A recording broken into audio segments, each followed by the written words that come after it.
Eating disorder recovery is possible, and you are part of the solution.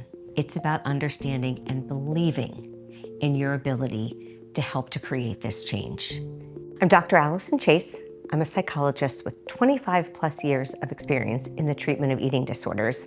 And I am here to help support parents and caregivers in navigating eating disorder treatment among their loved ones. My approach is about that combination of education, understanding the eating disorder, the ability to have some skills and learn how to do them, and then the important secret sauce, being able to have confidence in oneself in applying those skills and doing what needs to be done to move those loved ones on to recovery.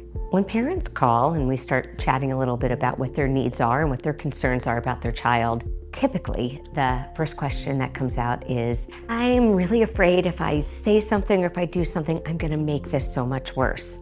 I have news for you. You are not gonna make it so much worse. It can feel that way because your child may be upset at you. And here's the thing, it's actually not your child. It is the eating disorder that has now been running your child's life. That's who you're upsetting. That's what you're seeing. And the bottom line is there's no place for the eating disorder in your household. We need to get back your healthy child. And the only way we're gonna do that is if we confront the issue. And what I'm here to do is to be able to help give you the confidence. We talk about a term called self-efficacy, that idea that we believe in what we're doing. And what we know from all these decades of this research on self-efficacy is that when we can create that kind of confidence to really understand what we're doing and believe in what we're doing and feel confident in what we're doing, we see some great outcomes. So what does that look like? We find ways in which to build that belief in ourselves. So there are a few different ways it happens. Mastery of the skills, which basically means taking those small steps and having success with them. So powerful. It allows you to move on to do the next thing. There's also social persuasion. That's being able to get encouragement and hear that you can do it.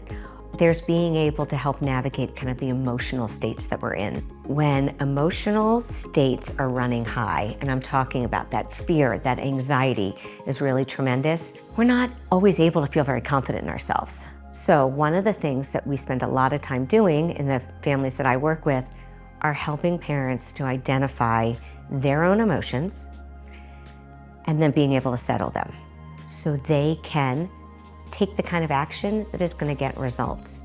Once you start to see that you can do this, you can be impactful in how your child responds to you, in being able to finish that food that's at the meal, in being able to contain themselves from that over-exercising, or rather follow your boundary and guidance around it, even though it's challenging for them, it makes a huge difference.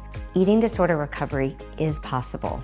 I know sometimes it doesn't feel that way. It can be a really challenging roller coaster and one that can be very painful. You, the parent, the caregiver, you are what can help them to move through getting through this really dangerous disorder and being able to navigate a healthy life beyond it. So take a deep breath and just know that you are part of the solution and not the problem.